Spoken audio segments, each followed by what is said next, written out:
it's Jeanette Burke here with veteran hair care specialist and stylist Rob DiBartolo. We are talking about another revolutionary hair care product, and I'm going to let Rob tell you more. All right, we're talking about today Monat Restore Leave-In Conditioner.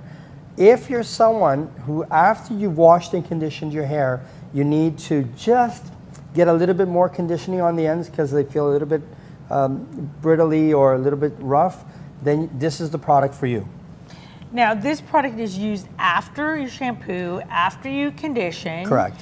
And you don't want to use a lot of it, right? No, this is 1 to 2 pumps maximum, and you want to go and evenly distribute it through mid-shaft and ends. It's not meant for root application, it's meant for mid-shaft and ends, and it's basically preparing you for styling. So any styling product does not clash with this product. It actually will enhance the styling product and give you beautiful, lush hair as you're blow drying it. And since you're not using more than 1 or 2 pumps per use, this type of a product is going to last for what, 2 to 3 months? Absolutely. This bottle here, based on you're literally only using 1 to 2 pumps, it should last you about 2 to 3 months easily.